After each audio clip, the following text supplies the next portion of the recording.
So first of all, a very huge welcome to Priya ma'am and Amruta ma'am. Thank So you. yeah, so I think now we should start our interview. Basically, our topic will be on prostitution, that whether it should be legalized, although it is legal, but it is in very limited way. So whether it should be legalized in a more structured and formal way, or it should be abolished completely from society. This will be a mere context of the topic, and we will also talk about some other issues like HIV and some other things which are going around related to prostitution only. So first of all, Amruta ma'am, first let us know something about your life. Being a transgender, you have faced a lot of discrimination as I have watched your many videos. And I think you might be facing some discrimination right now only. And in one of your video, you told that at the age of 16, आपकी mother ने आपको 200 रुपए देके घर से बाहर निकाल दिया था. So like I can well imagine how difficult it would have been for you. At such tender age, you have been expelled out from your house, and in the society, you have to sustain on that 200 rupees only.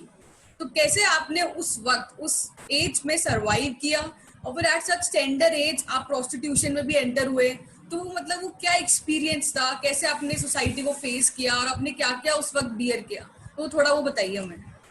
Okay, Mridula, thank you for first of all for inviting me. And मैं चाहती हूँ कि हम Hindi conversation रखें कि जिससे कि आप YouTube पे जब जाओगे तो बहुत सारे व्यूवर्स रहेंगे जो हिंदी में सुनना पसंद करेंगे हमको. ठीक है, तो मैं हिंदी में रखूंगी और मैं डॉक्टर प्रिया से भी रिक्वेस्ट करूंगी कि वो भी हिंदी में ही कन्वर्सेशन रखे, क्योंकि हर कोई मैं चाहती हूँ कि हमारा जो मैसेज है हर कोई जो इंसान इंग्लिश नहीं समझ सकता है, क्योंकि Hindi is a virtual language जो सारे स्टेट्स में समझ सकते हैं, सुन सकते हैं और समझ सकते हैं. पहली बात थोड़ा सा करेक्शन है, मुझे 200 रुपये नहीं 100 रुपीज दिए गए थे मेरी मम्मी की तरफ से. ठीक है, और मैं उस 100 रुपये को लेके जब घर से मुझे बोला गया कि तुम हमारे साथ रह नहीं सकती हो, हमको छोड़ना पड़ेगा और हमारे से तुम्हें अलग रहना पड़ेगा, तो एक एज होता है जहाँ पे पेरेंट्स की सख्त जरूरत होती है, एंड दैट इज 16 to 20, जहाँ पे आपका लाइफ का हर एक ट्विस्ट होता है, भले फिर वो एजुकेशन हो या फिर कोई भी चीज का ट्विस्ट हो. वो ट्विस्ट ऐसा ट्विस्ट होता है कि वहां पे पापा की डांट भी पड़ती है रॉन्ग डिसीजंस पे, मम्मी का समझाना होता है अलग तरीके से, वहां पे दोनों माता पिता का रोल एक अलग रोल होता है. और उसी पीरियड में मुझे कहा गया था कि you can not stay with, मतलब तुम हमारे साथ रह नहीं सकते हो, तुम्हें घर छोड़ना हो. और वो 100 रुपये लेके एज ऑफ 16 में जब घर से निकली थी तो कुछ पता नहीं था, कोई रास्ता मतलब समझ नहीं आ रहा था कि कहाँ जाना और कैसे अपनी करियर को स्टार्ट करना है, अपने आप को कैसे ये करना है. ओवरऑल लग रहा, मतलब कह सकते हो कि ऐसा लग रहा था कि एवरीथिंग इज, सब कुछ खत्म हो चुका है जिंदगी में, कुछ नहीं बचा है मेरे लाइफ में. बहुत सी बार ऐसे भी सिचुएशंस आई कि नहीं, फैमिली को समझाने की कोशिश करूं, जाके फैमिली से बात करूं, बट नहीं हो पाता था क्योंकि दरवाजे बंद हो चुके थे. और एक बार जब फैमिली के दरवाजे बंद हो जाते हैं तो बहुत मुश्किल से वो वापस खुलते हैं कि जिससे हम वापस दोबारा एंटर कर सकते हैं. और ट्रांस कम्युनिटी में वही होता है कि एक मतलब एक स्ट्रेट रोड है, there is no U turn to come back in the family. तो ये सबसे बड़ा ये था. और मेरे एज के जब मैं सेक्स वर्क में I was just 18 completed. I was not, मतलब मैं उतनी हाई मैच्योर भी नहीं थी कि मैं सेक्स वर्क में क्यों गई, मेरा सेक्स वर्क क्यों मेरे लिए, मतलब लोगों को लगता था कि नहीं ये अपने मजे के लिए आते हैं सेक्स वर्क में. नहीं, कोई ट्रांस कम्युनिटी हो या फिर फीमेल सेक्स वर्कर हो, कोई अपने मजे के लिए सेक्स वर्क नहीं करती हैं. कभी कोई पूछे बैठ के सेक्स वर्कर्स के साथ कि आप सेक्स वर्क करते हो तो क्या आप खुशी से करते हो, आपका मन करता है इसलिए करते हो, या आप अपने हस्बैंड से सेटिस्फाइड नहीं हो बोल के करते हो? नहीं, उसके पीछे कोई ना कोई मजबूरी है जो इस सोसाइटी ने हमको दी है, भले वो फिर मैं एक ट्रांस कम्युनिटी से हूँ या फिर कोई वो फीमेल सेक्स वर्कर हो, कोई भी हो सकता है. तो मेरी मजबूरी थी कि मुझे छत रहने के लिए रेंट, हाई रेंट देना है, खाने के लिए पैसे चाहिए, क्योंकि मेरे पास कोई सोशल वेलफेयर स्कीम्स नहीं थे, ना मेरे पास कोई फैमिली सपोर्ट था कि जिससे मैं अपने आप को सरवाइव कर सकूं। तो मेरे लिए तो जरूरी दोनों चीजें थी, क्योंकि खुद को सरवाइव भी करना था और खुद को अच्छे भी रखना था। और जब मैंने प्रोस्टिट्यूशन में आई तो 20 रुपए में मैंने अपने आप को बेचा। फर्स्ट टाइम जब मैंने बेचा 20 रुपए में बेचा, क्योंकि पता ही नहीं था कि कस्टमर से कितना चार्ज करना है। और जब वो नोचता है, जब वो आता है पास, तो क्या वो होश में थोड़ी रहता है? हर कोई होश में तो नहीं आएगा प्रोस्टिट्यूट के पास। वो कोई ना कोई ड्रग एडिक्टेड रहता है या फिर अल्कोहल लेके आया हुआ होता है। कोई बहुत कम होते हैं कि जो होश में आते हैं, बट होश में भी आते तो एक फ्रस्ट्रेशन लेवल पे आते हैं कि वहां पे मतलब क्या आप अपनी फीलिंग्स पूरी करोगे उनसे। वो अपनी फीलिंग्स वो अपनी सिर्फ भड़ास निकालनी होती है, उनको वो निकाल के पैसा फेंक के चले जाते हैं। उनको आपके फीलिंग से कोई मतलब नहीं है कि आपको क्या फील हो रहा है उसके साथ, अच्छा लग रहा है नहीं लग रहा है।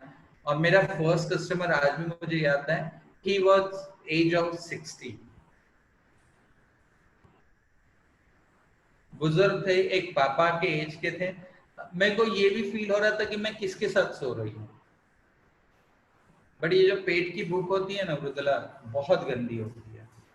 Exactly, that's the only reason कि हमें और करना पड़ता है। मजबूरी बहुत इंसान को कहाँ से कहाँ ले जाती है। और जो तुमने कहा कि आज भी जो डिस्क्रिमिनेशन, हाँ आज भी मेरे साथ डिस्क्रिमिनेशन होता है, ठीक है। आज भी मुझे बहुत सारा डिस्क्रिमिनेशन फेस करना पड़ता है, हर कदम पे फेस करना पड़ता है। भले फिर वो मेरे कलीग से हो, मेरे अलग जहाँ मैं जा रही हूँ वहां से हो, मेरे विद इन द कम्युनिटी से हो, क्योंकि मैं ओपन आउट सीधा बोलती हूँ, हाँ yes I am an HIV positive. उससे भी लोगों को प्रॉब्लम होती है कि नहीं ये डायरेक्ट बोल देती है, ये सोचती नहीं है। मैं किस लिए सोचूं? जब मेरे बारे में किसी ने नहीं सोचा तो मैं लोगों के बारे में क्यों सोचूं? Yeah, और actually, yeah. बहुत सारी ऐसी चीजें होती जाती हैं कि जहाँ पे मजबूरी में भी हम लोग चाह के भी कितना भी एक ट्रांस है तो उसको कितना हम नीचे गिरा सकते हैं, कितना हम उसको डीमोटिवेट कर सकते हैं। ऐसे मेरे यहाँ पे तो डेली हो रहा है, अभी मेरे साथ डेली होता है। डाउन द लाइन 15 इयर्स के करियर में जितना मैंने नहीं फेस किया वो अभी मैं फेस कर रही हूँ फेस। क्योंकि शायद जो 15 इयर्स मैंने काम किए, वो 15 years was like 8 years was in a government servant, जहाँ पे मैं गवर्नमेंट सर्विसेज में अलग सारा चीज रहता था सिस्टम। वहाँ पे मेरा पोजीशन के वजह से शायद मुझे डिस्क्रिमिनेशन फेस नहीं करना पड़ा हो। But Yes. आज मैंने गवर्नमेंट जॉब छोड़ी है तो मुझे डिस्क्रिमिनेशन फेस करना पड़ रहा है, because I am not holding any position back in the system. So to establish ourselves, to establish in the society, it's not so easy. इतनी आसान नहीं है एक फीमेल सेक्स वर्कर के लिए, ना ही एक औरत हो या फिर जेंट्स या फिर एक किन्नर हो। शायद आदमी औरत जो नेचुरल रहते हैं उनको एस्टैब्लिश कर सकती है, फीमेल सेक्स वर्कर जहाँ पे रहती है वहां तो एस्टैब्लिश कर लेगी एज अ फीमेल बोल के। बट उसका प्रोस्टिट्यूशन में जहाँ पे जब कोई देख ले, वहां पे उसकी और प्रॉब्लम स्टार्ट होती है। यही सारी चीजें हैं अभी तक की जो जर्नी में। बहुत सारी वीडियोस तो हैं ही यूट्यूब पे कि Yeah. जो मेरे जर्नी के बारे में बताता है, तो मैं ज्यादा लॉन्ग डिटेल्स में तो आपको वीडियोस में मिल ही जाती है। Yeah. Now, you are also an advocacy officer for Hindustan Latex Family Planning Promotion Trust, which basically works towards improving the lives of HIV positive patients. So, I yeah, was okay, working you with was. HLL in 2013. After that, I left them, and currently I'm working as a health director with TRI, where I am looking after the 4 hospitals HIV/AIDS program। और मैं अपना जो expertise है advocacy वो नहीं छोड़ी हूँ। मैं अलग अलग विषयों पे अभी काम कर रही हूँ। मेरा काम है high risk group, female sex workers और ट्रांसजेंडर्स जो सेक्स वर्क में हैं उनको किस तरह से मैं HIV एड्स से प्रिवेंट कर सकूं, उनको किस तरह से मैं गवर्नमेंट से ज़्यादा स्कीम्स और बेनिफिट्स का अवेलेबिलिटी करवा सकूं। इसलिए अभी मैं करंटली झारखंड गवर्नमेंट के साथ काम कर रही हूँ झारखंड में, और मेरा एरिया ऑफ जोग्राफिकल वर्क है रांची। कंप्लीटली झारखंड है ही है, बट रांची है ज़्यादा, रांची, दुमका और हजारीबाग, धनबाद, ये 4-5 डिस्ट्रिक्ट हैं जहाँ पे मैं ज़्यादा मेरे रेगुलर विजिट्स हो रहे हैं, और कोशिश कर रहे हैं कि हम लोगों को ज़्यादा से ज़्यादा लिंक करें और ज़्यादा से ज़्यादा उन सब चीज़ों का बेनिफिट दे सकें। या एक्चुअली अवेयरनेस की बहुत जरूरत है, बिकॉज HIV पेशेंट्स के रिगार्डिंग बहुत ज्यादा स्टिग्मा अटैच है सोसाइटी में। सोसाइटी इनको अलग ही तरह से ट्रीट करती है as if the disease is communicable, which we मतलब हमें पता है कि वो कम्युनिकेबल नहीं होती है, लेकिन फिर भी लोग ऐसे ट्रीट करते हैं कि भाई ये क्या है, ये अछूत एक तरह के, ऐसे अनटचेबल जैसे बिहेव करते हैं लोग। तो आपने भी काफी फेस किया होगा, और आप खुद इतना एम्पावर करते हो HIV पेशेंट्स को, तो वो क्या एक्सपीरियंस था तब आपने देखो, वर्क किया था? जब मैंने खुद जब HIV पॉजिटिव 2012 में डिटेक्ट हुई थी, तब मुझे ART सेंटर, एक सबसे बड़ा सेंटर होता है जहाँ पे काउंसलिंग दिया जाता है, पेशेंट्स को समझाया जाता है कि आप ये दवाई खाओ, टाइम पे आप जिंदा रहोगे। बट मुझे बोला गया था कि 6 महीने में तुम मरने वाली हो। ओके। बट आज 8 साल हो गए, मैं अच्छी हूँ, हंस रही हूँ, खेल रही हूँ, घूम रही हूँ, मस्ती कर रही हूँ, एंजॉय कर रही हूँ अपनी लाइफ। तो मैं लोगों को वही समझाती हूँ, जब मैं जी सकती हूँ तो आप क्यों नहीं जी सकते? 8 साल तो जी ली मैं, और 2 साल जी लूँ, 10 साल जी लूँ, बहुत है मेरे लिए। एक्चुअली और मेरा मोटिव यही है कि मैं कोशिश करूं कि ज़्यादा से ज़्यादा लोगों को अवेयर करूं, स्प्रेड होने से बचाऊं, और लोगों को समझाऊं कि HIV इज नॉट अ छूत बीमारी नहीं है, क्योंकि आज भी कुछ गांवों में इसको माना जाता है छूत बीमारियों में काउंट होता है। हाँ। तो उसके वजह से मैं बहुत कोशिश करती हूँ कि लोगों को समझाऊं कि हम किस तरह से इसको कंट्रोल कर सकते हैं, किस तरह से हम लोग mother to child transmission infection से बचा सकते हैं। इन सब चीज़ों को भी हम ध्यान देते हैं। Okay. Now let's talk something about prostitution. हमें पता है कि prostitution वैसे तो हमारी सोसाइटी ने लीगल कर रखा है, लेकिन वो बहुत ही लिमिटेड वे में, जैसे कि पिंपिंग अलाउड नहीं है, ब्रोथल्स खोलना अलाउड नहीं है, और आप within 200 metre public places में प्रोस्टिट्यूट नहीं कर सकते। तो बेसिकली आप प्राइवेट लेवल पे कर सकते हो प्रोस्टिट्यूशन, खुद के इंडिविजुअल लेवल पे। लेकिन फिर भी हम देखें तो there are around 5 to 6 lakh brothels जो कि सिर्फ मुंबई, कोलकाता, इन बड़े बड़े शहरों में ऑपरेट हो रहे हैं इलीगल लेवल के।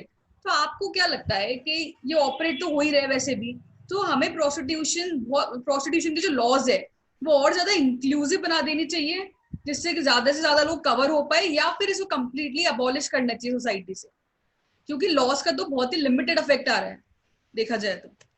अच्छा, जब हम लॉ की बात करें, सॉरी, संविधान जब लिखा गया था, ठीक है, तो संविधान में it has been said only human being. Agree? कोई जेंडर डिफाइन तो है नहीं उसमें। No no, not at all. और संविधान कहता है कि हर इस पृथ्वी पे जीने वाला इंसान या फिर पुरुष या फिर कीड़े मकोड़े, हर किसी को जीने की समानता का अधिकार है। यस। ठीक है, लॉ सबके लिए बना है, अलग अलग हम उसको आर्टिकल्स में डाल रहे हैं, अलग अलग उसको एक्ट में डाल रहे हैं। ठीक है, थोड़ी देर के लिए अगर हम लॉ को थोड़ा सा साइड रखें और ये सोचे कि वो जो फीमेल है जो सेक्स वर्क कर रही है, वो ब्रॉथल में हो या फिर स्ट्रीट बेस्ड हो या फिर होम बेस्ड हो या फिर एस्कॉर्ट हो, कुछ भी हो सकती है। ठीक है, अगर वो स्ट्रीट बेस्ड कर रही है तो ब्रॉथल में इसलिए नहीं रह पा रही है क्योंकि ब्रॉथल में उसको प्रॉब्लम हो रही है, क्योंकि ब्रॉथल में कैसा होता है कि सुबह से खड़े हो जाओ शाम तक, क्योंकि कॉम्पिटिशन बहुत ज्यादा है वहां पे फीमेल्स की। ठीक है, और वही अगर मैं स्ट्रीट बेस्ड रखूं तो मैं कहीं भी ऐसा जगह जाके खड़ी रहूं जहां पे मुझे इजीली मनी एक्सेस हो जाए और मेरा एटलीस्ट मेरा घर चले।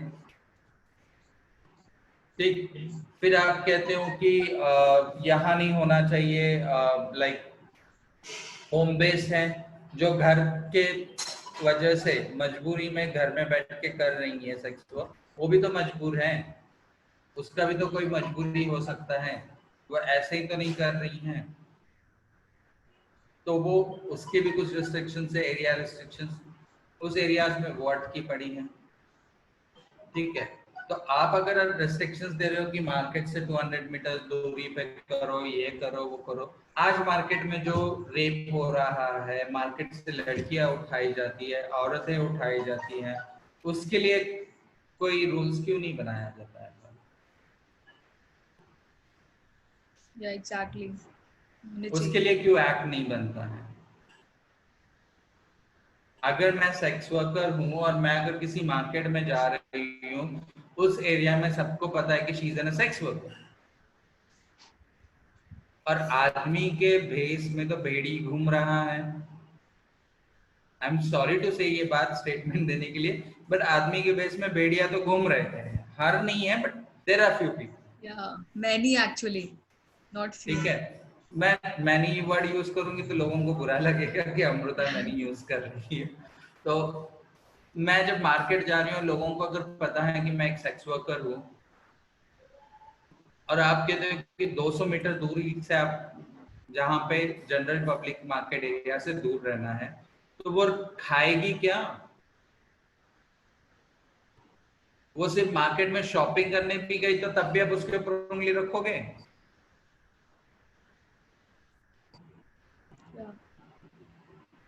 कि वो सेक्स वर्क करने आई है? Exactly the point. तो आप किस चीज में, अगर वो कल किसी स्कूल में जा रही है अपने बच्चे के लिए, तो क्या उस बच्चे स्कूल में जाके भी वो सेक्स वर्क करेगी? ऑब्वियसली थोड़े इंडिविजुअल अगर राइट्स को भी देखना। कोई अगर हॉस्पिटल जा रही है, उसके कोई इंटरनल इश्यूज हो सकते हैं सेक्स वर्क के वक्त, जो हुआ है उसको तकलीफ, वो अगर हॉस्पिटल जा रही है किसी डॉक्टर से ट्रीट करने, क्या वो डॉक्टर के पास भी सेक्स वर्क करने जा रही है?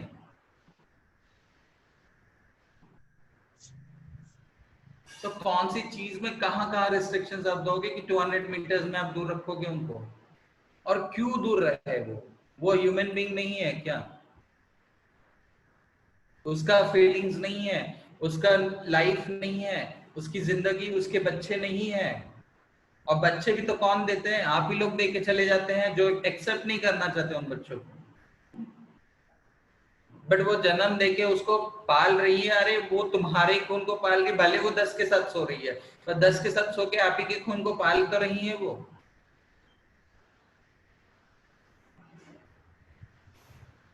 तो क्यों यार, मुझे एक ही कहना है कि हमेशा एक सेक्स वर्कर को ही क्यों टारगेट किया जाता है सोसाइटी में? हमारा लॉ भी देखा जाए तो सेक्स वर्कर को टारगेट किया जाता है। हमारा लॉ कहता है कि इट शुड बी बैंडेड। अरे आप जाइए एम्स्टरडेम में, जाइए, देखिए पूरा सेक्स वर्कर का एक पूरा एरिया बना हुआ है, चर्च के साइड से पूरा सेक्स वर्कर्स बैठती हैं। इंटरनेशनल जाओ, international it's like not banned anywhere.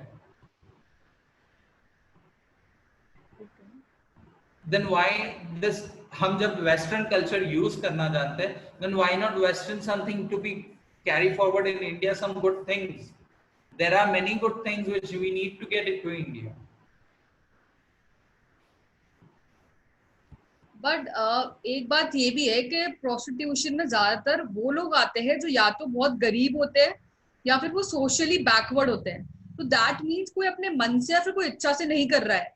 तो अगर हम इसको लीगल और फॉर्मलाइज वे में कर देंगे तो ये बहुत ज्यादा इसको बढ़ावा मिलेगा, इसको एनकरेजमेंट मिलेगा। और जबकि मुझे ऐसा लगता है कि ये कोई बिजनेस नहीं है और इसको अबॉलिश ही करना चाहिए। तब कोई अपनी इच्छा से नहीं कर रहा है और एक वुमेन्स की बॉडी को हमने मशीन बना दिया है जिसमें पैसे डालो और वो ऑपरेट करेगी।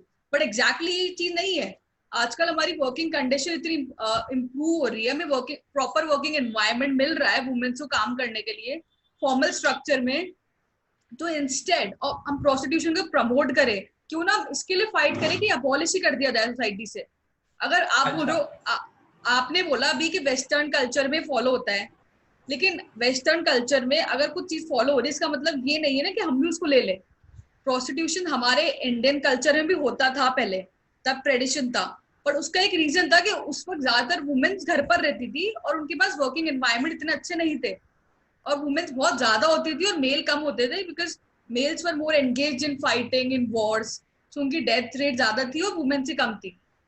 तो उसका अपना रीजन था एक। लेकिन सिंस अब वो एनवायरमेंट रहा ही नहीं, अब बहुत सारे चेंजेस आ गए सोसाइटी में, तो हम ट्रेडिशनल वैल्यूज जो कि अब रेलेवेंट नहीं रही है इस टाइम पर, उनको क्यों फॉलो करना चाह रहे हैं, और क्यों हम वुमेन्स को जबरदस्ती उस प्रोफेशन में फोर्स कर रहे हैं जो वो जो अच्छा है ही नहीं, एग्जैक्टली उनके लिए भी नहीं है और ना ही वो मन से कर रही है अपने। अच्छा, मैं अब तुमसे एक क्वेश्चन करती हूँ। What is the mortality rate of women's employment currently in India? Women's employment, I think it's very less, yeah, 30-40%. 20-25%. But it's improving.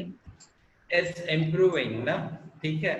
अगर फॉर एन एग्जाम्पल मेरा ही ले लो, मैं एक ट्रांस हूँ, मैं एक हेल्थ डायरेक्टर हूँ, ठीक है, और मेरे नीचे जो है, भले फिर वो एक डॉक्टर हो, वो फीमेल डॉक्टर हो, मेल डॉक्टर हो, या फिर कोई भी हो, और उनके ऊपर बॉस जो है वो एक ट्रांस है, तो ईगोइस्टिक हो जाता है, नहीं होता है? Yeah. ठीक है। वही अगर थोड़ी देर ट्रांस को हटा के किसी फीमेल को आप बिठा दो, you are the incharge of the entire programme और एंटायर हॉस्पिटल, वहां पे फिर एक मेल इगोइस्टिक आ जाएगा। Yeah. हो गया। तुमने कहा कि backward and poor peoples prostitution में आते हैं। Yes. नो, Most हर of. कोई चाहता है, I agree, most of them आते हैं, बट हर कोई चाहता है कि कोई इज्जत की रोटी खाए। That's what exactly I want to say. ठीक है, पहली बात। दूसरी बात, प्रोस्टिट्यूशन में वही आती है जो हालात से मजबूर है। Hmm. एक तो पति छोड़ देते हैं, क्योंकि आज हम, मैं मानती हूँ कि जैसे तुमने कहा कि हम वेस्टर्न कल्चर क्यों ले इंडिया में, तो live in relationship western culture क्यों लिया जा रहा है इंडिया में? आज Exactly. उसके चलते कितनी सारी लड़कियों को अपनी लाइफ को सैक्रिफाइस करना पड़ता है। लिव इन रिलेशनशिप में ये नहीं डिसीजन होता है कि अगर बच्चा रह जाएगा तो कौन रखेगा।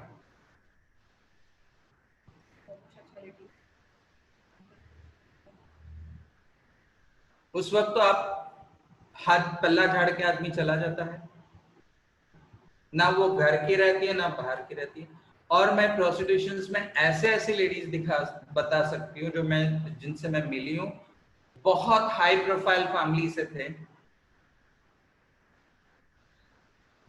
फैमिली छोड़ दिए प्यार के खातिर, और प्यार ने छोड़ दिया इनको किसी और के खातिर।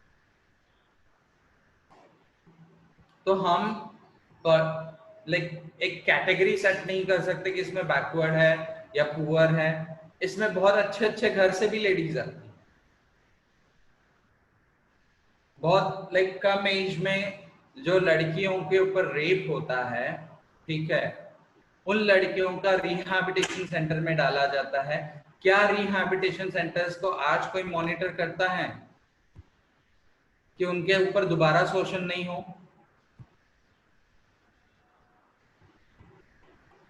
जो चीज मैं नहीं चाहती हूँ, अगर वो चीज मुझे बार बार करनी लगाया जाए, तो फिर मैं वो चीज, मुझे फिर मेरा लाइफ में मेरा वही एक ये हो जाएगा ना। Yeah, exactly. बहुत सारी चीजें ऐसी है मृदुला कि आज भी हम सोसाइटी में कहते हैं कि नहीं, हमें ये नहीं चाहिए, हमें वो नहीं चाहिए। हमारे लाइक थोड़ा सा मैं कल्चरल भी पे जाऊंगी, जो हमारा जितने भी हमारे कल्चर्स है, सबसे ऊंची जात कहा जाता है? ब्राह्मण। Yes. ठीक है, फिर उसके नीचे सबसे नीचे कही जाएगी doctor Baba Saheb Ambedkar. But आज डॉक्टर बाबा साहब अम्बेडकर ने जब लॉ लिखा था, तब तो उन्होंने कोई ऊंची नीचे जात का नहीं बात की थी। तो वो लॉ को क्यों हम हर कोई फॉलो कर रहा है? नहीं फॉलो करना चाहिए, क्योंकि वो नीचे जात के इंसान ने लिखा था ना।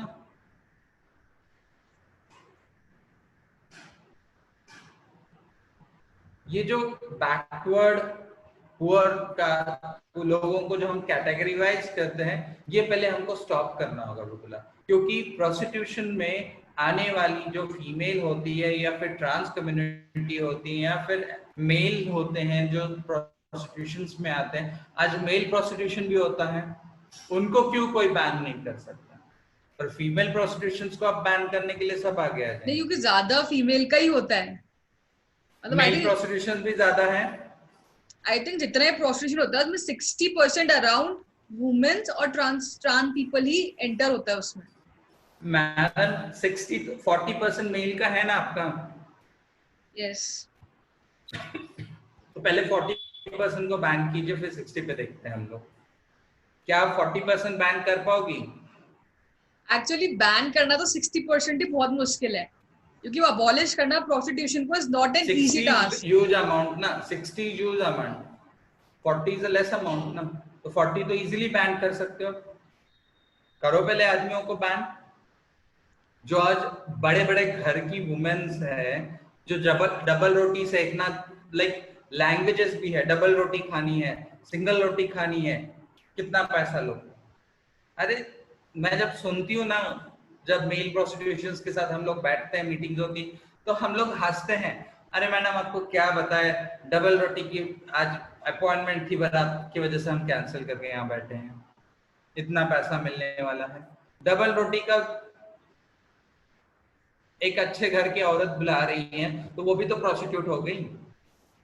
अपने हस्बैंड को छोड़ के किसी और के साथ सो रही है, तो वो प्रोस्टिट्यूशन नहीं हुआ? वो भी प्रोस्टिट्यूशन है। So 60% is not a number. It can be 100% women are into a prostitution में कहूँ तो फिर। और सेक्स वर्क को अगर काम के नजरिया से देखा जाए, तो मुझे नहीं लगता कि इट्स समथिंग डिफरेंट। मतलब आपका ओपिनियन ये है कि इसको प्रोफेशन ही बना देना चाहिए और ये स्ट्रक्चर्ड वे में फॉलो होना चाहिए। हाँ, क्योंकि देखो वो भी तो काम ही कर रही है ना, पैसा तो फ्री में कोई दे रहा है क्या उसको? नहीं, लेकिन किया तो आपने भी, और आप खुद बोलते हो कि ये आप अपने मन से नहीं करते हो, और हमें। मुझे एक बात बताओ, ठीक है हम बंद कर देंगे, हम बंद कर देंगे, आप हमको एश्योरेंस दो कि हम जब रोड पे चलेंगे हमको कोई बुलाएगा नहीं सेक्स वर्कर बोलते। 2 दिन पहले मेरा एक पोस्ट था कि मेरा नाम अमृता है, इतना प्यारा वर्ड है, बट लोग मुझे क्या नाम से बुलाते हैं? हिजड़ा जा रहा है, छक्का है वो, मामू है वो, अमृता क्यों नहीं बुला सकते अब मुझे? But there are some good people also. There are, I agree. फिर वैसे ही जब गुड और बैड की बात कर रही हो, तो सिक्के के दोनों पहलू को भी तो देखना होगा ना हमको। हम बैंड की बात करें या फिर हम उसको ऑन रखने की बात करें, या फिर उसके बारे में अगर हम सोच रहे हैं कि उसको हम स्टॉप करा के उनकी लाइफ चेंज करें, तो आज ये बताइए कि एक फॉर एन एग्जाम्पल, मैंने फास्ट फूड स्टार्ट किया था, मैंने खुद बिहार में फास्ट फूड स्टार्ट किया था, और फास्ट फूड में मैं खुद अपने हाथ से बना के बेच रही थी, मैं खुद स्टॉल पे खड़ी रही। 9 मिलियन पीपल फॉलोज मी, मेरे वीडियोस को देखते हैं, मेरे को पसंद करते हैं, मेरे को कमेंट्स करते हैं, इंस्टाग्राम पे फॉलो करते हैं, फेसबुक पे फॉलो करते हैं, हर जगह मुझे फॉलो किया जाता है। और जब मैं किसी से कुछ कहूं तो वो गलत है, क्यों? तो एक अमृता कह रही, अगर मैं कुछ अच्छी चीजें बोलूं तो अमृता सेड गुड, अगर मैं थोड़ा सा नेगेटिवनेस बोल दूं तो अमृता ने ऐसे कैसे बोल दिया। बट अमृता क्यों बोल रही है, इसके पीछे भी कभी आप लोग सोचो ना। अमृता उस फेस से जा चुकी है यार। आज मैं नहीं सेक्स वर्क करती हूँ, मैं आज जॉब करती हूँ, मेरे मतलब अपनी लाइफ में सिंगल लाइफ जी रही हूँ, जिससे मैंने प्यार किया, जिसने मेरे को शादी की, 7 फेरे लिए मंदिर में सबके सामने, और आज वो 9 महीने बाद शादी के मुझे कहता है कि आई डोंट एक्सेप्ट, मतलब मैं एक्सेप्ट नहीं करता हूँ शादी। तब तुम क्या करोगी? आज मैं एक स्ट्रांग थी, मैं जॉब कर रही हूँ बोल के मैं अपने पैरों पे खड़ी हूँ, वहां पे एक स्त्री होती या फिर एक ट्रांस होती, वो क्या करती? डिप्रेशन में जाके सुसाइड, यस, हैंग कर लेती अपने आप को। क्या एक फीमेल या फिर एक ट्रांस की डिग्निटी और रिस्पेक्ट नहीं है सोसाइटी में? या फिर उसको सरवाइव करने के लिए खुद को बैगिंग प्रोस्टिट्यूशन में जाना पड़ेगा? बैगिंग में इतना पैसा मिलता नहीं है, दिन भर खड़े रहो सिग्नल पे, 10 रुपए 5 रुपए कोई देना चाहता है, नहीं देना चाहता है, वो हो जाता है। बधाई में इतना पैसा मिलता नहीं है, क्योंकि बहुत सारे बधाइयाँ आज हो रही हैं, तो लोगों के पास फाइनेंशियली भी कोई पहले जैसे 1 लाख 2 लाख बधाई मिलती थी, अब नहीं मिलती है उतनी बधाई।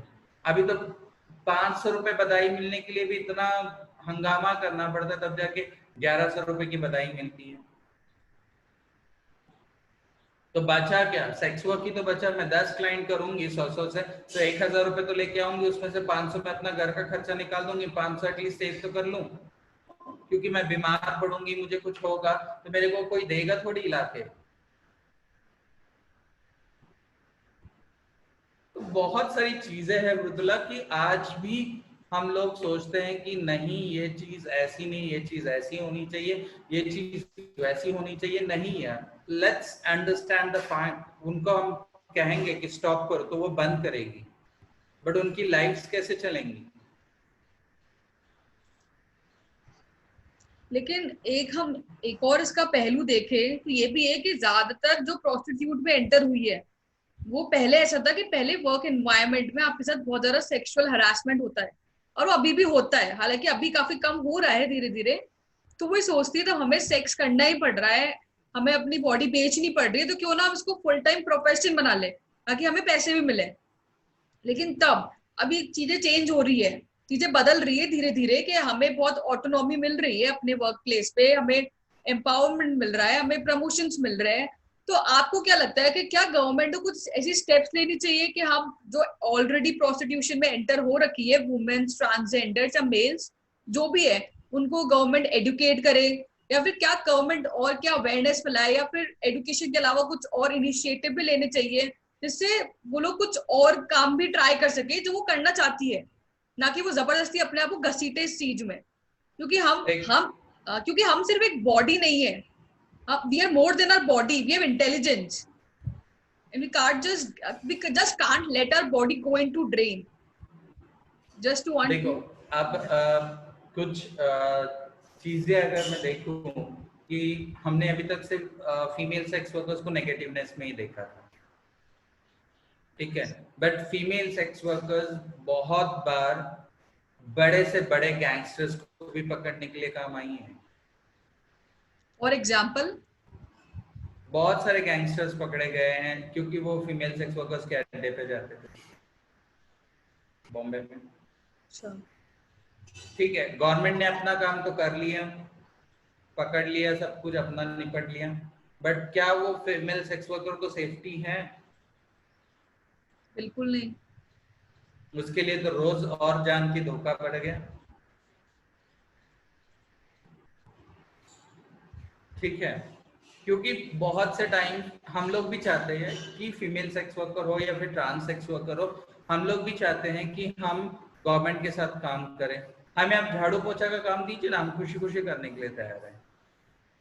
सारी पढ़ी लिखी नहीं है, मैं समझ सकती हूँ, यस, बट जो पढ़ी लिखी है, उनको उनके अकॉर्डिंग काम देना शुरू कीजिए, बट ये 100% एश्योरेंस कीजिए कि वहां पे उनका शोषण ना हो। ये कर पाएंगे हम लोग? बट एक आज हमें महिला कांस्टेबल हो, एयर होस्टेस हो, एएनएम हो, डॉक्टर हो या फिर प्रोफेसर हो, कॉर्पोरेट सेक्टर में कोई काम कर रही हो, हर किसी को वायलेंस फेस करना पड़ता है ऑफिस में। करना पड़ता है, लेकिन अभी काफी कम हो रहा है अगर देखा जाए तो। आप कितना, मुझे एक बात बताओ, कितना रिपोर्ट होता है और कितना अनरिपोर्टेड है आज के टाइम में? हाँ, मैं मानती हूँ काफी ज्यादा अनरिपोर्टेड है, मतलब छोटे मोटे इश्यूज तो हम लोग बोलते ही नहीं क्योंकि है। मेरी बात सुनो, इसलिए आपके फीमेल्स बाहर बोल नहीं पाती है। डर के मारे अपनी इज्जत,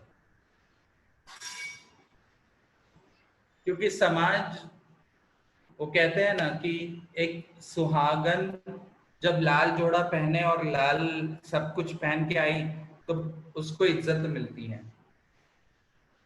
ठीक है। वही अगर एक किन्नर पहने या फिर प्रोस्टिट्यूट पहने तो उसको इज्जत नहीं है उस चीज को।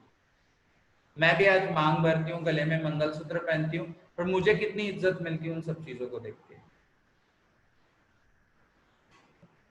Still I am not getting that respect. तो कब तक हम लोग इन सब चीजों को फेस करेंगे? और आज हमेशा हम जिस पुरुष प्रथा में जी रहे हैं वहां पे आज भी प्रेशराइज इतना किया जाता है फीमेल्स को कि वो कुछ कह नहीं सकती हैं। हाँ, तो यही तो बात है ना कि हम एडुकेट नहीं कर रहे हैं, हम वोकेशनल ट्रेनिंग नहीं दे रहे प्रोस्टिट्यूट्स को।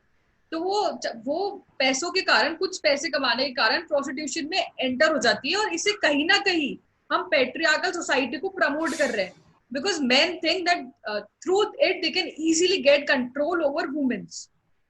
बट भगवान ने हमें सिर्फ बॉडी तो नहीं दी है, हमें माइंड भी दिया है।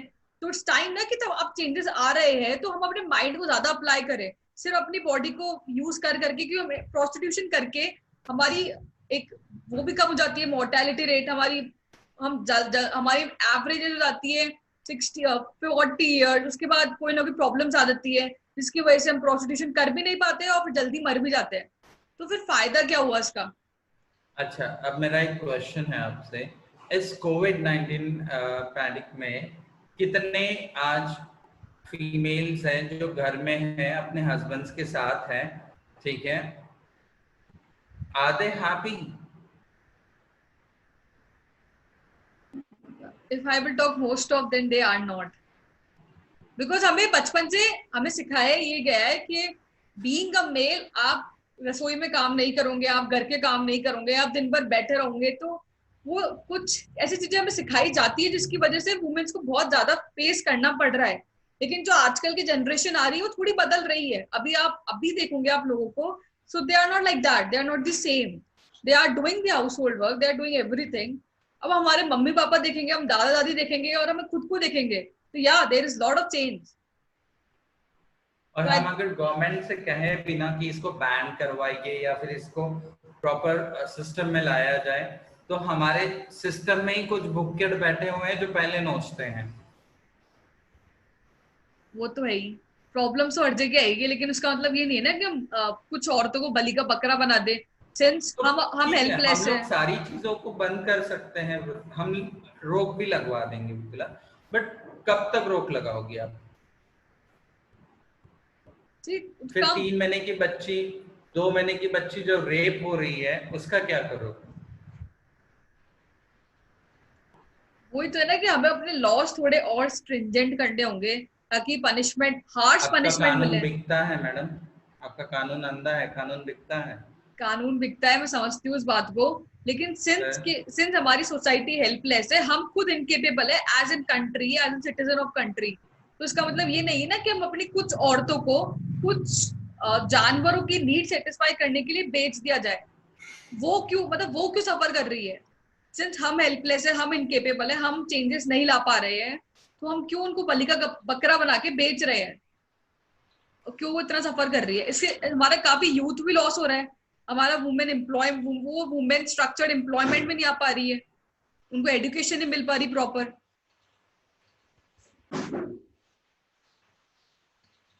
मैं तुम्हारी हर बात मानने के लिए तैयार हूँ, बस मेरा एक क्वेश्चन है। मेरी सिस्टर्स जितनी भी सेक्स वर्क में है, सबको अगर हम कहें तो वो स्टॉप करेगी, बट क्या उनको दोबारा कोई उस नजर से या फिर कोई उनको छेड़ेगा नहीं, ये एश्योरेंस गवर्नमेंट देगा उनको? आई थिंक इसके लिए बहुत ज्यादा वी हैव टू फाइट। इतना इजीली सब मैडम, कुछ नहीं मिल सकता। when it comes to say something कि हाँ बोलना बहुत बहुत आसान आसान है, है या क्योंकि जबान में हड्डी नहीं होती है। सॉरी टू से दिस, बट जबान में हड्डी नहीं होती है, हम जैसे घुमाएंगे वैसे ही घूम जाती है। But think about the womens जिनके उसी से उनका घर चल रहा है। आज स्कीम्स देखो आप, जितनी भी स्कीम्स हैं इंडिया में वुमेन्स को लेके, कितनी इम्प्लीमेंटेड हो रही हैं। या दे आर वेरी लेस। तो कहाँ हम नारी शक्ति की बात कर रहे हैं, कहाँ हम नारी के बारे में बात कर रहे हैं। हम यूथ, जब मैं कॉलेजेस में जाती हूँ, मैं यूथ से बात करती हूँ, तो मुझे ये सारे क्वेश्चंस जो आज आप कर रही हो हमेशा होते हैं लॉ कॉलेजेस में। मैं जिंदल गई, मैं Bihar state legal aid services के पैनल पे हूँ, तो उनके साथ में सेशंस ले, जब इंटर्नशिप बच्चे करने आते हैं मैं उनके सेशंस लेती हूँ। वहां पे भी ये सवाल होता है कि मैम प्रोसिक्यूशंस को क्यों बैन नहीं करना चाहिए, प्रोसिक्यूशंस को बैन करना चाहिए, ये होना चाहिए, वो होना चाहिए। मैं डीवाई पाटिल कॉलेज में सेशन लेने गई हूँ, मैंने मुंबई यूनिवर्सिटी में मैंने सेशंस लिए हैं। जहां जहां मैं सेशंस लेती हूँ मेरा एक ही क्वेश्चन है कि ठीक है हम बैन करेंगे,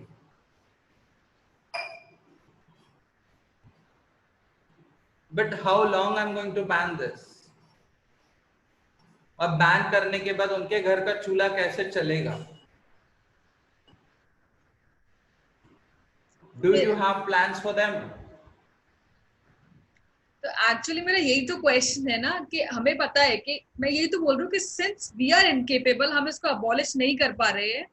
मान आप भी रहे हो कि गलत है, कि नहीं होना चाहिए, फिर आप मतलब ये क्यों प्रमोट कर रहे हो कि इसको लीगलाइज कर दिया जाए इंस्टेड कि हम इसको अबॉलिश करना चाहिए? आप अभी इस स्टेज पर हो कि आप अच्छा खासा एनकरेज कर सकते हो लोगों को।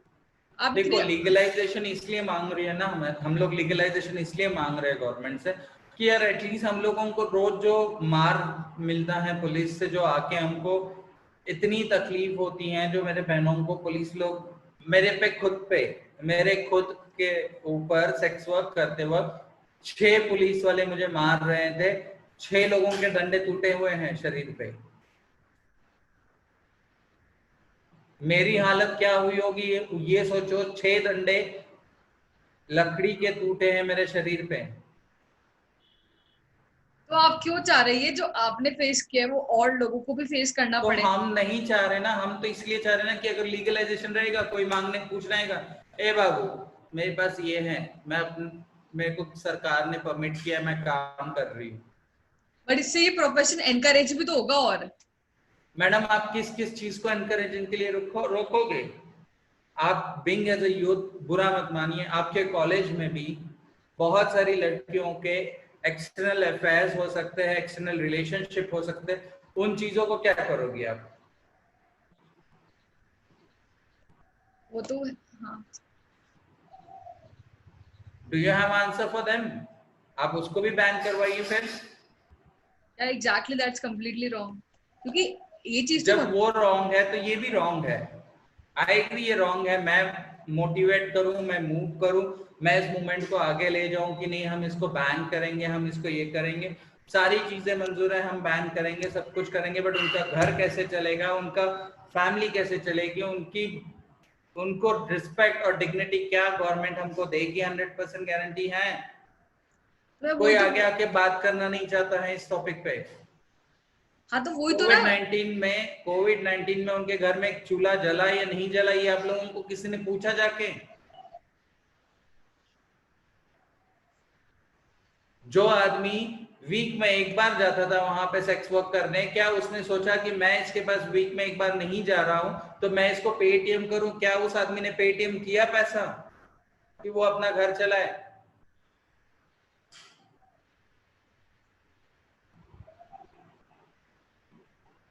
तभी तो बहुत सारी चीजें हैं अभी भी बुदला, कि हम अगर कह रहे हैं कि हम रिस्ट्रिक्शंस डालें, हम बैन करें, आई एम रेडी, बट उसका नेगेटिव और उसका पॉजिटिव इम्पैक्ट क्या है? वो तो है कि हमारी सोसाइटी में अभी इतना इंफ्रास्ट्रक्चर नहीं है कि वो हम उनको अपनी वर्क फोर्स में इंक्लूड कर सके। तो तभी तो मैं चाह रही हूँ ना कि आप गवर्नमेंट को, मतलब आपने ऐसे कुछ मूवमेंट्स लॉन्च करे जिससे गवर्नमेंट कुछ वोकेशनल ट्रेनिंग इंस्टीट्यूट खोले, कुछ उनको ट्रेनिंग दे, जिसकी वजह से वो अपने आप को एजुकेट कर पाए और वो कुछ और काम ट्राई कर सके, वो खुद वो सेल्फ तो एम्प्लॉयड बन मैं जाए। तुमसे वही कह रही हूँ ना कि वो सेल्फ एम्प्लॉय भी हो जाएगी, तो क्या आप उनसे कुछ खरीदोगे? कितने आगे आगे लोग खरीदेंगे? उसी के लिए तो हमें अवेयरनेस करनी है। और मैम अब अवेयरनेस कब तक करोगे, और कब तक आप यंग हो, आपकी शादी नहीं हो रही, तब तक आप कर रही हो। आपको एक बार शादी होने के बाद आपके हस्बैंड से, आपके फैमिली से रिस्ट्रिक्शंस आने लगेंगे, इस टॉपिक पे आप बात नहीं करोगे, तो तब क्या करोगे आप? देन आई लूज रुतला। एक्चुअली आजकल का जो यूथ है, their opinion is quite different, और हमें उसको बढ़ावा देना चाहिए, हमें उसे एनकरेज करना चाहिए। तो अगर हम अपने आप से चेंजेस चालू करेंगे ना, कि हम चाहे तो अवेयरनेस फैला सकते हैं, और अवेयरनेस फैल सकती है, बस ये कि उसको गवर्नमेंट लेवल तक ले जाया जाए, इसके लिए थोड़ा मैं वही कह रही मूवमेंट्स। हूँ कि हम इसको बैन करने का पहले थोड़े दिन के लिए साइड रखें। हम इसको अभी बैन करने के लिए थोड़े दिन के लिए अगर साइड रखा जाए, और इनके रिहैबिलिटेशन के लिए, इनके अगर अलग, आप जो सोच रहे हो, यूथ अगर सोच रहा है कि हम इनके साथ अच्छा ऐसा कुछ कर सकते हैं, तो पहले आगे तो हो। 10 लोग तो आगे हो यार, आप एक 10 कदम आगे हो, तो हम लोग भी 10 कदम इधर से आगे बढ़ेंगे ना। ताली तो दोनों हाथ से बजेगी, ताली एक हाथ से तो नहीं बजेगी, ताली दोनों हाथ से बजती है। yes. So we अब need to discuss on the both the side, both the view, not only with one view. yes, now exactly my next question to you is this, कि बीइंग अ प्रोस्टिट्यूट, तब आप एक relationship में enter होते हो या आपकी शादी हो जाती है, तो क्या आप उस रिलेशनशिप को सस्टेन कर पाते हो, सिंस आप डेली बेसिस पे अपने आप को 4 5 कभी कभार 10 लोगों को भी बेचते हो? तो क्या उस रिलेशनशिप में वो पायसनेस, वो पायसनेस, वो ऑस्पिशियसनेस हो पाती है, जिससे हम एक जो बॉन्डिंग होती है between a man and women when they get engaged और when they are in relationship, तो क्या वो हो सकती है? तब आप रोज क्यों नहीं हो सकती है? मुझे एक बात बताओ, अगर मेरा हस्बैंड मेरी हर जरूरतें पूरी कर रहा है, मेरी हर चीज पूरी कर रहा है, मुझे रिस्पेक्ट मिल रही है उसकी वाइफ बोल के, तो मुझे प्रोस्टिट्यूशन में जाने की क्या जरूरत है? मेरे बच्चे को उसने नाम दिया है, मेरे बच्चे का ख्याल रख रहा है, तो मुझे जरूरत क्या है किसी और के साथ जाके सोने की? बट आज तक मैं तो ये कहूंगी स्ट्रेट अवे कि ऐसा कोई मर्द पैदा नहीं हुआ कि प्रोस्टिट्यूट और उसके बच्चों को एक्सेप्ट कर सके। Yes, that is the point. मर्द को औरत जरूर चाहिए बिस्तर का सुख के लिए,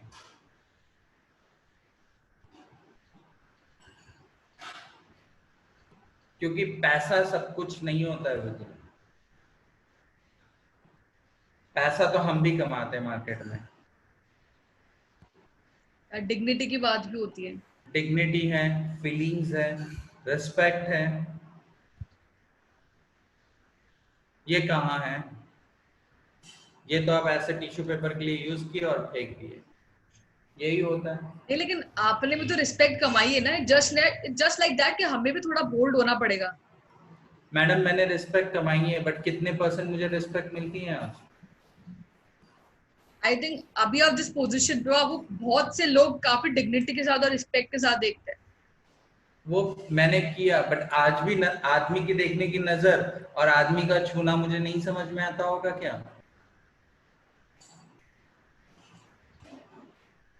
सो there are some bad people, but आप जिन लोगों से अभी फिलहाल डील करती होगी, मुझे नहीं लगता है कि आपको इतना डिस्क्रिमिनेशन फेस अभी इस पॉइंट ऑफ टाइम में भी करना पड़ता होगा। और करना पड़ता है तो आप ऐसे कुछ इंसिडेंट्स बताइए कि आप अभी भी फेस कर रही है जो। देखो, अभी लाइक रिसेंट कुछ दिन पहले, लाइक मेरे ही एक कलीग ने मुझे बोला कि मैडम को क्या समझ में आएगा प्रोजेक्ट के बारे में, मैडम ऐसे ही बाल पका दी हैं 15 साल।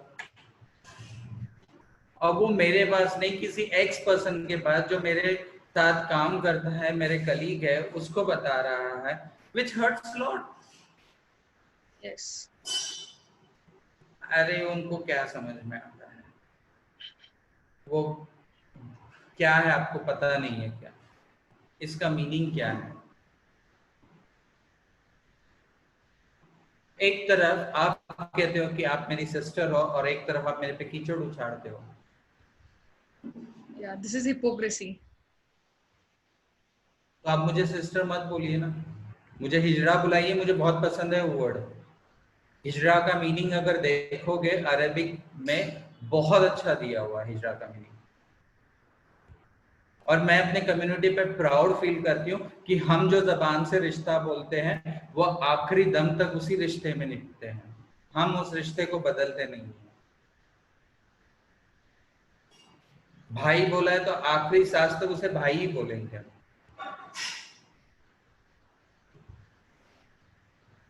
हम आखिरी सांस तक उसको बहन बोले तो बहन ही बोलेंगे, बेटी बोला है तो बेटी ही बुलाएंगे। बस ऊपर वाले से यही रिक्वेस्ट करते कि हमारे मुंह से उस रिश्ते में बददुआएं ना निकले। यस। फीमेल सेक्स वर्कर का भी दिल अंदर से रोता है, उसकी भी हाई होती है, जिसने भी उसको वहां तक लाके खड़ा करा है, जिसने भी उसको वहां तक पहुंचाया है उसके लिए। बट तब भी वो चाहती है कि नहीं, उसका हस्बैंड हमेशा खुश रहे। उसने उसको कहाँ लाके छोड़ा तब भी। आज मैं भी अपने 7 9 मंथ के बाद मेरे हस्बैंड ने मुझे रिजेक्ट किया है, बट आज भी मैं उसके लिए पूजा करती हूँ, आज भी उसके लिए करवा चौथ का व्रत रख रही हूँ, आज भी मैं उसके हर मंदिर में उसकी सलामती के लिए दुआ करती हूँ। तो आपको क्या लगता है करना सही है? इससे क्या हम अपने आप को ऑपरेस नहीं कर रहे हैं वुमेन राइट्स को? हम क्यों उन लोगों के लिए इतनी सहानुभूति दिखा रहे हैं जो मतलब जो लायक ही नहीं है इस रिस्पेक्ट के, इस वैल्यू के? अच्छा, मैं उसको अपोज करूंगी तो क्या सोसाइटी मेरे साथ खड़ी हो रही है आज? आज सोसाइटी की नजर में तो मेरी शादी ना, मतलब एक ये है, कौन आज आ गया कि मेरे शादी के बारे में बोल रहा है? कौन मेरे साथ खड़ा है? कोई नहीं खड़ा है, मैं अकेली लड़ रही हूँ अपनी शादी की न्याय के लिए। मेरे पास अगर आज जॉब नहीं होता तो मेरे पास एक ही रास्ता बचता, वो है सेक्स वर्क, खुद को सरवाइव करने के लिए। क्योंकि मुझे 2 2 बच्चे मैंने गोद लिए हैं, दोनों बच्चों की जिंदगी मुझे संवारनी है, तो मेरे पास एक ही रास्ता बचा है, वो है सेक्स वर्क। yes. तुम कुछ दिन के लिए मुझे अच्छे से डिग्निटी और रिस्पेक्ट दिला दोगे, और कोई कुछ कह देगा और तुम उसकी सुन के बाद तुम सीधा कहोगे कि नहीं हम आपके साथ नहीं रह सकते, तब कहाँ जाओगे आप? ठीक है। सारे रास्ते वहीं वहीं खत्म हो जाते हैं। हमारा गवर्नमेंट आज हिंदू एक्ट, मुस्लिम एक्ट, क्रिश्चियन एक्ट, अलग अलग एक्ट बना के हम बैठे हुए हैं।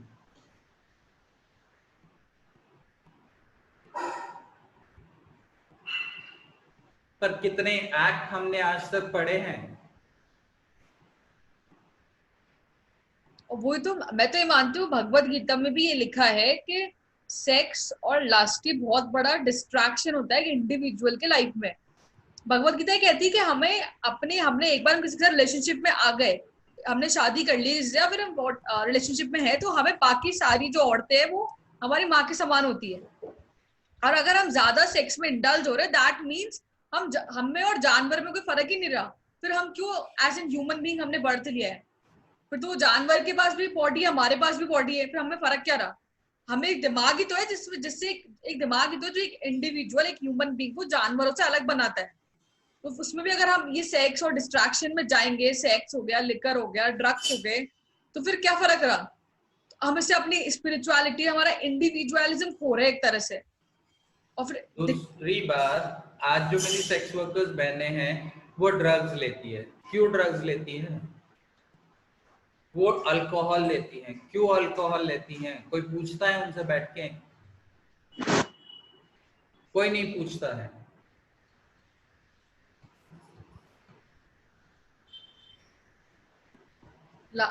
प्रेशर को रिलीज करने के लिए। और जब आदमी आता है भेड़िया की तरह, वो जिस, अब मैं क्या कहूँ, जिस स्थान से वो दूध पीता है उस स्थान को भूल जाता है, जहां से वो बाहर आया उस चीज को भूल जाता है। तुम होली स्पिरिचुअल बुक की बात कर रही हो, बहुत सारे केव्स में कितने सारे सेक्स वर्कर्स के लिए ये किया गया है। अजंता एलोरा में भी जाके देख सकती हो। इतिहास कहता है मुगल्स और राजा के समय में कितनी रानियां रहती थी एक एक राजा की। मैं आपको वही तो बोल रही हूँ कि पहले के जमाने में ये ट्रेडिशन था क्योंकि वुमेन्स बहुत ज्यादा हुआ करती थी, क्योंकि सारे बाहर के काम पहले वॉर्स ये सब लड़ाइयाँ ये सब ज्यादा काम होती थी और फिजिकल वर्क ज्यादा होता था, तो ज्यादातर मेल्स बाहर जाते थे काम करने के लिए, और वो उनकी डेथ रेट और ये सब बहुत ज्यादा हुआ करती थी। और आप डेटा देखोगे तो पहले मेल्स का प्रपोर्शन बहुत कम हुआ करता था और डेथ रेट बहुत ज्यादा हुआ करती थी, इसलिए उस टाइम पे वो मे बी रेलिवेंट था। उस टाइम फीमेल दिन भर घर पर रहकर या तो प्रेग्नेंट होती थी या फिर उनके बच्चे छोटे बच्चे होते थे जिनको संभालना होता था, ये सब कुछ चीजें बहुत ज्यादा हो रही थी। लेकिन अब अगर हम इस सिचुएशन में देखें तो इस टाइम ये है कि ज्यादातर वुमेन्स काम कर रही है, दे आर एम्प्लॉयड, दे इधर सेल्फ एम्प्लॉयड और they are working elsewhere.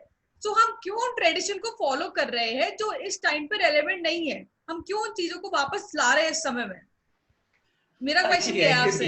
I agree. हम सब, मैं कह रही हूँ ना, मैं स्टॉप कर, हम मूवमेंट लाएंगे, हम स्टॉप करवाएंगे सब चीजों को, ठीक है। बट मुझे पहले एश्योरेंस दो कि उनको वो डिग्निटी और रिस्पेक्ट, वो फील्ड छोड़ने के बाद उनको दोबारा उस नजर से या फिर उस चीज से आप नहीं देखोगे। क्या आप ये एश्योरेंस दिलवा सकती हैं मुझे गवर्नमेंट से? वही तो मैं बोल रही हूँ ना कि उस चीज की हमें अवेयरनेस, हमें एटलीस्ट हमारा एज एन इंडिविजुअल काम है कि अपना कर्म करें, तो हमें एक रेवोल्यूशन स्टार्ट तो करना पड़ेगा ना, लोग अपने आप जुड़ते हैं, एक और हम लीड। लोग बोलते हैं कि टीचर्स, अगर हम उनको कहीं कहें कि आप जाइए यहाँ पे आपका रिहैबिलिटेशन होगा, आपको यहाँ पे स्किल बिल्डिंग होगा, पर वो क्या मेल टीचर होगा या फीमेल टीचर होगा? वहां पे भी एक सबसे बड़ा क्वेश्चन मार्क है मैडम, क्योंकि अगर मेल टीचर होगा तो वो उसी नजर से उनको देखेगा प्रोस्टिट्यूशन, और अगर फीमेल रहेगी तो वो भी उसी नजर से उनको प्रोस्टिट्यूशन की नजर से देखेगी।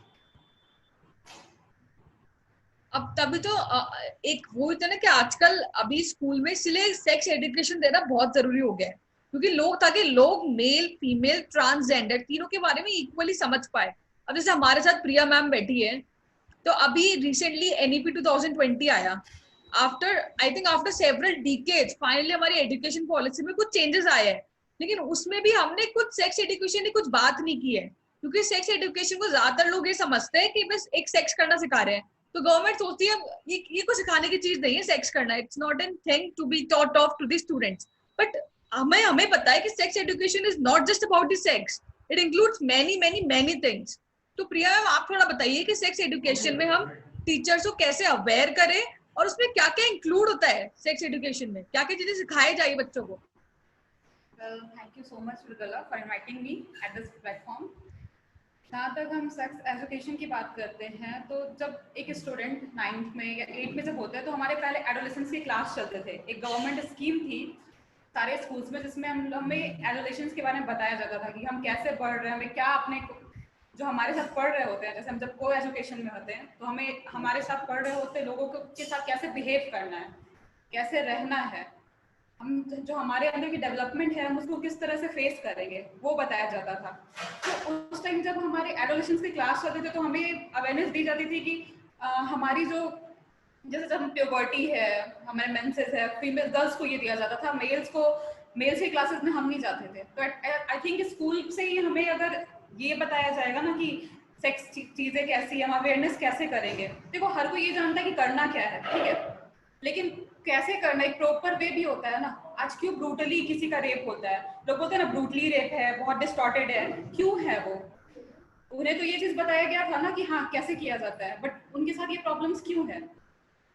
अच्छा, हमारे पेशेंट्स आते हैं, उनकी तीनों लेयर रप्चर्स होते हैं just because of brutally raped और ब्रूटली असॉल्टेड। इन सब चीजों के लिए कभी कोई कुछ नहीं बोलता, कभी भी नहीं। अवेयरनेस के लिए कहा जाता है। आज हमारे HIV एड्स के प्रोग्राम्स चल रहे हैं, गांव में कौन जाता है अवेयरनेस कराने, एजुकेशन के लिए कौन जाता है? अगर हमारे यहाँ जो स्क्रीनिंग होती है HIV स्क्रीनिंग, अगर मैं आपको HIV स्क्रीनिंग की बात करूँ ना, तो अगर केसेस अगर नॉन डायरेक्टिव आता है तो चलो सही है। अगर गलती से वो विंडो पीरियड में आकर पेशेंट आना नहीं चाहता है, उसकी फैमिली बोलती है अरे HIV मतलब बहुत बड़ा बीमारी हो गया, पूरा गाँव इससे ग्रसित हो जाएगा हमारा। उनकी मेंटालिटी ये है कि वो HIV एक डिस्क्रिमिनेटेड बीमारी है जो बस छुआछूत से हम फैल सकती है।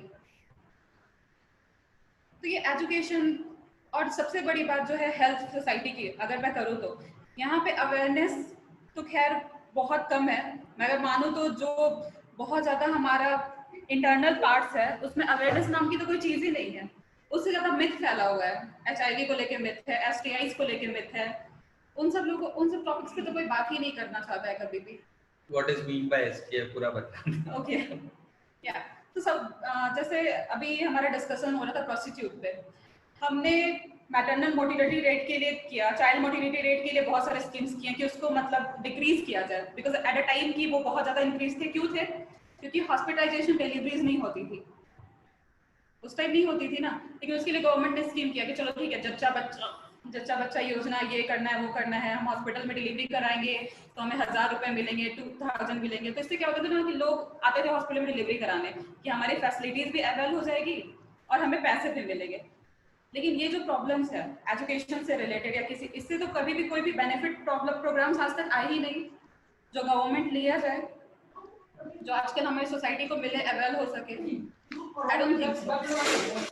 यस एग्जैक्टली, गवर्नमेंट को ऐसे प्रोग्राम्स लॉन्च करने चाहिए और सेक्स एजुकेशन में भी हमें टीचर्स को ट्रेनिंग देनी चाहिए कैसे बच्चों को पढ़ाए, because it's not only about sex, it's about many things कि हम अपनी बॉडी जैसे आपको जैसे मैंने सॉरी बट जैसे मैंने बताया आपको कि हमें एडोलेशंस की क्लास दिए जाते थे कि हमारे बॉडी में क्या चेंजेस हो रहे हैं।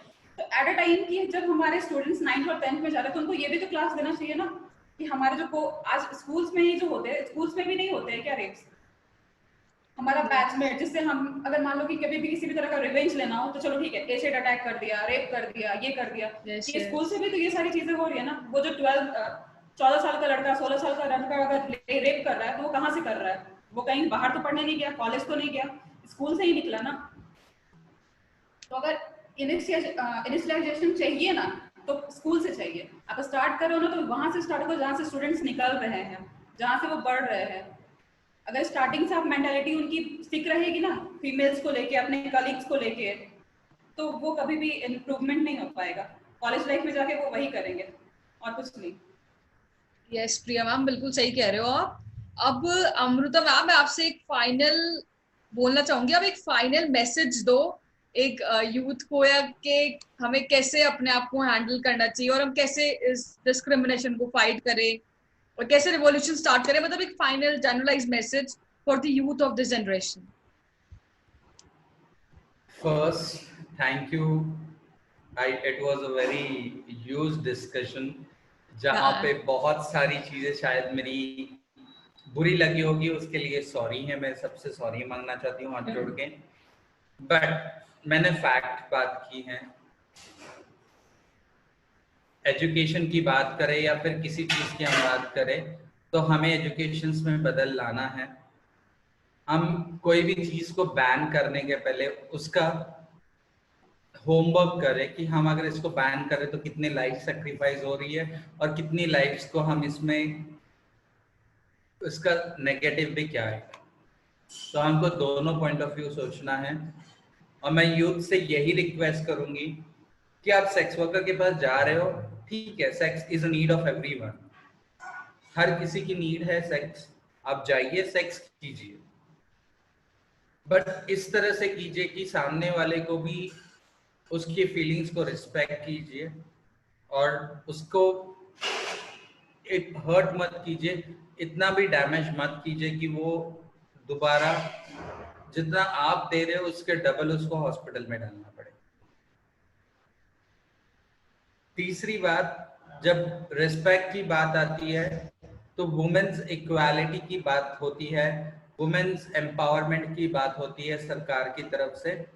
तो मेरा एक सरकार के लिए भी रिक्वेस्ट रहेगा कि हाँ, आज जब यूथ बच्चे बाहर आ रहे हैं तो उनके लिए एक प्लेटफॉर्म दिया जाए जहाँ पे ये बच्चे बोले और इनके एटलीस्ट, चलो आप हमारे पॉइंट्स नहीं ले सकते पर एटलीस्ट इन बच्चों के फीलिंग्स को रिस्पेक्ट करके गवर्नमेंट इस प्लेटफॉर्म को बनाए जहाँ पे ऐसे बुदला जैसे बच्चे आगे आ रही हैं जो समझ रही हैं कि महिला एक मशीन नहीं है कि पैसा डालो और यूज करो और चले जाओ। एटीएम मशीन नहीं है वो, अगर मैं कहूँ तो एक एटीएम मशीन नहीं है वो।